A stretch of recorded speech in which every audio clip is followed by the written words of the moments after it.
La mujer mexicana como estudiante de la educación superior, a cargo de la maestra Berenice Valencia Flores. Me permito presentar a la maestra, quien es licenciada en Ciencia Política y Relaciones Internacionales por el CIDE y maestra en Ciencia Política por el Colegio de México. Ha realizado además estudios e investigaciones de posgrado en la Universidad de Altos Estudios Políticos de París, en la Escuela de Salud Pública de Harvard, en Estados Unidos, y en el Instituto de Salud Pública en México.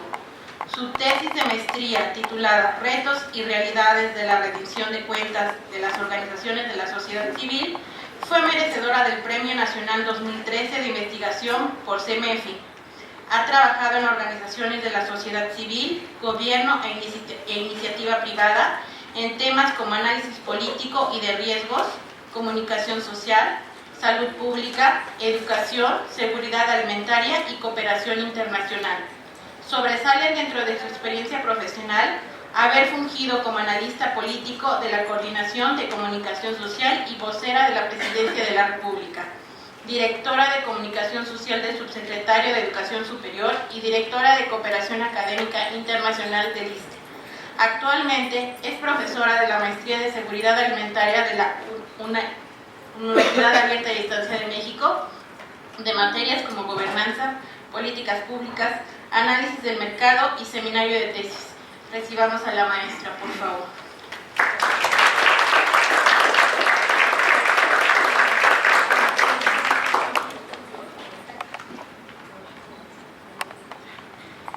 Pues buenos días. ¿Se está escuchando?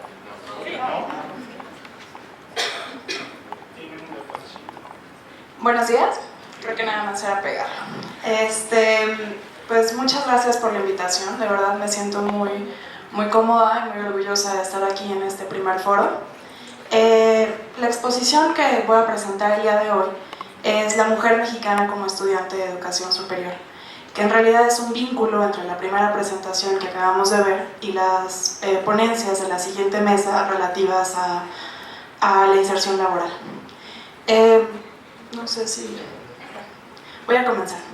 La educación ha sido reconocida internacionalmente como un derecho humano y como un imperativo en materia de equidad y sobre todo en materia de desarrollo económico de un país. Si bien México ha transitado enormemente para reducir las discrepancias en cuanto a acceso a la educación superior por género, lo cierto es que hoy perduran desigualdades sustantivas que acentúan la participación de las mujeres en disciplinas supuestamente consideradas femeninas y reducen sustancialmente su presencia en áreas de ciencia y tecnología. A lo largo de esta ponencia se analizará lo referente al papel de la mujer como estudiante de educación superior en nuestro país, es decir, sus antecedentes desde finales del siglo XIX y la configuración de ciertos espacios femeninos en educación superior. Sí, eso es.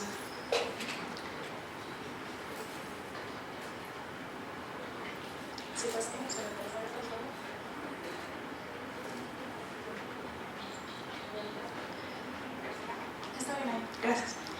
Inmediatamente después, el texto retrata las realidades en la educación superior y argumenta el porqué de la prevalencia de las mujeres en ciertas disciplinas. Esta vez no desde la historia, sino desde indicadores económicos y patrones culturales que refuerzan las preferencias. Finalmente, el texto propone retos. En esta sección se señala la importancia de garantizar el acceso de la mujer a la educación superior, la igualdad sustantiva y la presencia de las mujeres en los campos técnicos y científicos. A manera de conclusión, ustedes podrán encontrar que el debate de la inclusión de la mujer en la educación superior no solo se refiere a acceso, sino que también trastoca temas culturales y de desarrollo económico. Antecedentes, es decir, cómo las mujeres ingresan a la educación superior y la manera en la que ingresan. Desde el México independiente se pueden rastrear los primeros intentos por educar a las mujeres mexicanas. Esto un poco contrasta con la primera presentación, pero yo trato de abordar desde este momento. El gobierno central, bajo la administración de Porfirio Díaz, proclamaba una filosofía positivista y que por supuesto permeó la educación de las mujeres. Si bien este sector no formaba parte de las prioridades en temas educativos del porfiriato, y más bien se reconocen rigurosas pautas de comportamiento para el género femenino al interior del hogar durante aquella época, lo cierto es que durante esta se gestan semillas relevantes en cuanto a equidad de género en el tema educativo. Las escuelas de la época, es decir, de la época porfirista, se encontraban separadas por género. La separación de funciones y espacios se justificaba con argumentos fisiológicos y biológicos. La joven porfiriana debía de ser educada, sin embargo no en la ciencia, sino en la modestia y en la virtuosidad. De aquí que las escuelas para señoritas estuvieran orientadas y dedicadas para la educación superior, sino en preparar a las mujeres en artes y oficios. La educación para señoritas se dividió además por clases sociales, es decir, no todas las mujeres recibían el mismo tipo de formación. En el caso de las mujeres adineradas, estas se enfocaban en acentuar la sensibilidad y la abnegación, mientras que en el caso de las mujeres de clase media y baja, la educación buscaba incorporarlas suavemente en espacios propios para las mujeres. La educación de aquellos años permitió que muchachas humildes acudieran por primera vez a la Escuela de Artes y Oficios o a las escuelas municipales para obreras a finales del siglo XIX, a aprender dibujo, encuadernación, confección, elaboración de perfumes o cigarros y demás actividades consideradas en aquella época como propias de la mujer. El resultado fue enorme. Historiadores refieren que el acceso a estos oficios les permitió a esas mujeres alejarse por completo de la prostitución o de escenarios de pobreza extrema. Para 1896, en nuestro país se funda la Escuela Teórico-Práctica de Obstetricia para Mujeres en un hospital de la Ciudad de México. Esta es la primera referencia de educación superior para mujeres. A ella podían asistir señoritas mayores de 20 años, con primaria terminada y por supuesto que hubieran demostrado una buena conducta. La formación duraría 2 años. No se requería secundaria terminada, puesto que no había en muchos lugares escuelas secundarias para mujeres, ni tampoco escuelas normales. Al igual que ahora, la educación superior no estaba negada para las mujeres, es decir, la ley no lo prohibía. Sin embargo, en aquel entonces no estaba contemplada su asistencia. La escuela normal preparatoria formaba a los jóvenes en la ciencia, mientras que la escuela secundaria se instruía a las jovencitas en bordado, tejido, corte, confección y, por supuesto, economía doméstica. Para 1890 se tiene el registro de la primera alumna de preparatoria, Manuela Mota. A esta le siguen alumnas que poco a poco fueron incorporándose a niveles de educación media superior. En 1910, la creación de la Universidad Nacional Autónoma de México faculta a las mujeres para ingresar a la educación superior. Como se ha referido con anterioridad, si bien el acceso a la educación superior no estaba prohibido, es hasta este momento que realmente en la práctica existen los mecanismos administrativos para su acceso. La mayoría de las mujeres inscritas en educación superior fueron en medicina y farmacia, áreas que quizás resultaban menos violentas culturalmente, dado el estereotipo femenino vigente. Si bien estas mujeres representaban familias progresistas, la selección de las aproximaciones en la educación superior denota sobre todo cautela. Al respecto sobresalen los estudios de Matilde Montoya, primera profesionista, y por supuesto, Laura Mantecón de González, que era esposa del presidente de la República, Manuel González, quien también logró su título de médico. Con estos ejemplos trato de explicar que era difícil el acceso y que por supuesto ser esposa del presidente de la República pues implicaba mucho más acceso que para el resto.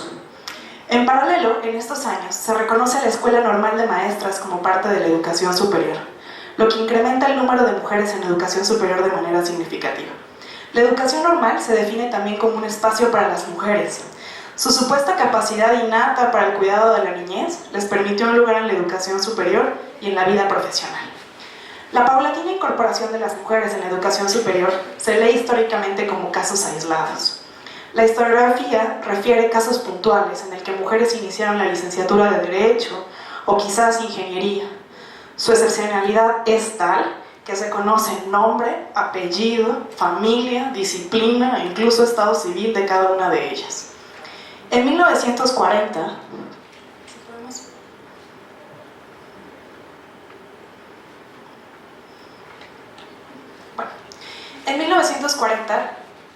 Anuyes refiere los primeros estadísticos sobre la participación de las mujeres en la educación superior. Aproximadamente las cifras oscilan en 21% para 1940, es decir, 21% de mujeres respecto a los hombres en 1940, 18% para 1950, 18% para 1960, y así nos vamos hasta que la razón de 1 a 1 se alcanza hasta principios del siglo XXI, es decir, 2003, 2004. La distribución, sin embargo, en todas las disciplinas no se efectuó de forma homogénea.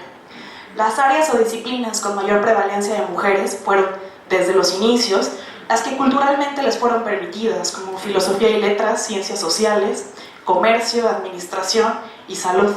La expansión de las mujeres en el resto de las disciplinas se fue consolidando, aunque incluso hoy se sabe de ausencia de mujeres en ámbitos, sobre todo relacionados con las ciencias. Ahora las realidades. La realidad de la mujer en la educación superior es resultado de su pasado. Si bien su presencia es actualmente casi comparable con la del género masculino, en términos generales y agregados, las realidades al interior del país y en ciertas disciplinas distan mucho de ser homogéneas. INEGI refiere que en 2015 el porcentaje de hombres de 15 años o más con educación superior, en México fue de 19.4% y el de mujeres de 18%. Esto nos arroja una proporción de 1.07, nada mal, la verdad. Estas cifras son particularmente significativas si se analiza que desde 2010 los mismos datos fueron de 17.2% para los hombres y 15.9% para las mujeres, una proporción de 1.08.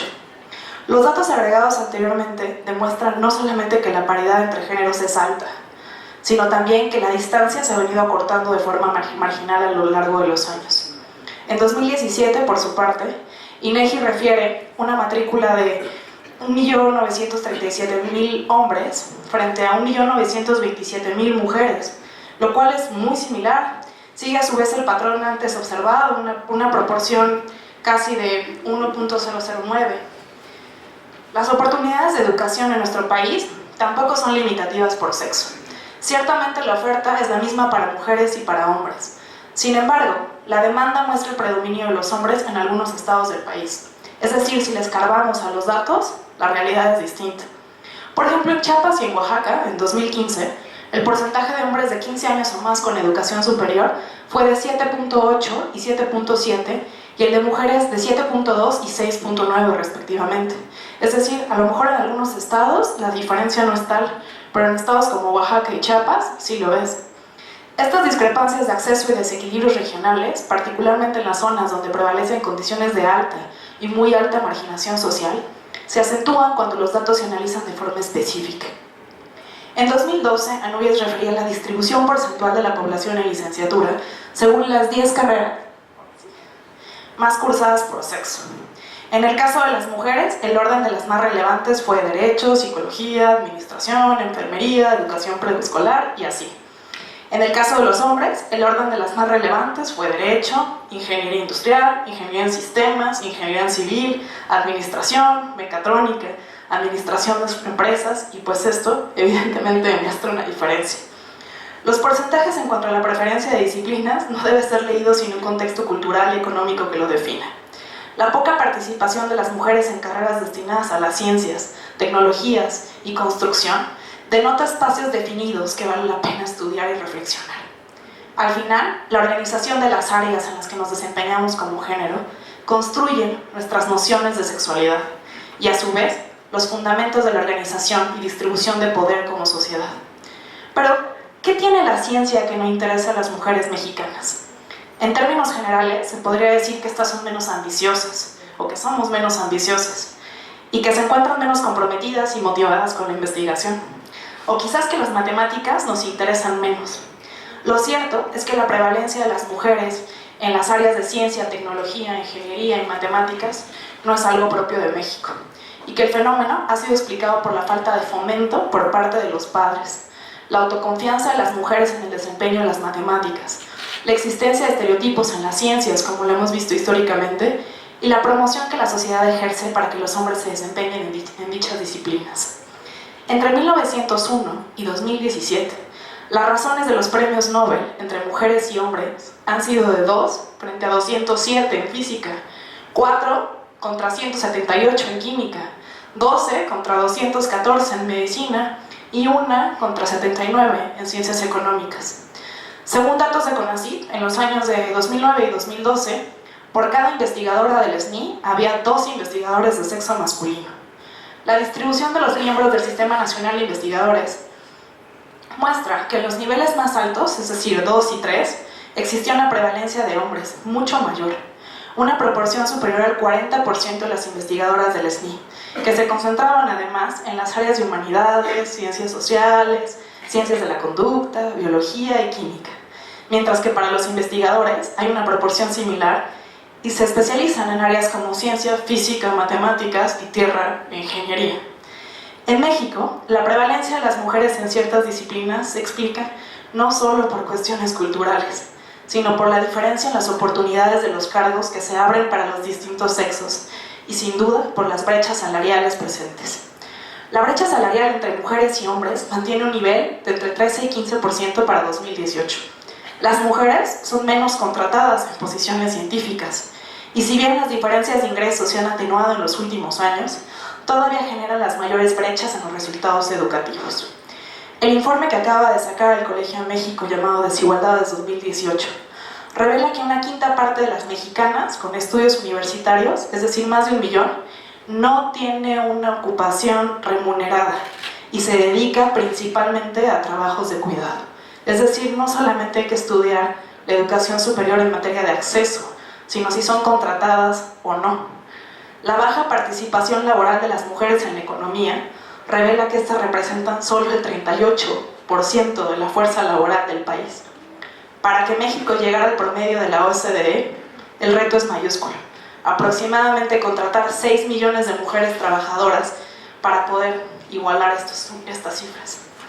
Entonces, ¿cuáles son los retos y las conclusiones? Bueno, pues a lo largo de este breve documento sobresalen 3 grandes retos. El primero, seguir garantizando el acceso de la mujer a las oportunidades educativas en educación superior y buscar enfrentar los rezagos existentes en favor de generar una igualdad con el varón. El segundo, promover una igualdad sustantiva, es decir, no solo eliminar los obstáculos para que hombres y mujeres alcancen mayores niveles educativos, sino garantizar que esta escolarización sea pertinente, permanente y permita la inserción al mercado de trabajo en condiciones igualitarias. Y el tercero, incrementar la presencia de las mujeres en los campos técnico y científico. Y para esto último, creo que el reto es claro. Una mayor participación de mujeres en este sector podría contribuir fuertemente en la innovación y desempeño económico del país. Hay regresiones altas en otros países que refieren cómo la incorporación de mujeres a la ciencia puede incrementar el PIB de un país de manera sustantiva. Para ello es necesario eliminar las expectativas sociales sobre las ocupaciones consideradas femeninas y masculinas, incentivar la existencia de roles femeninos relativos a la ciencia, promover el acceso de las mujeres y niñas a los recursos en tecnología. Se refiere que las mujeres no tienen contacto con tecnología como sí lo tienen los hombres desde niños. Fomentar la presencia de mentoría en niñas a fin de que éstas fortalezcan su autoestima y visualicen, sobre todo, la posibilidad de ser parte del desarrollo tecnológico del país. Y eso sería todo.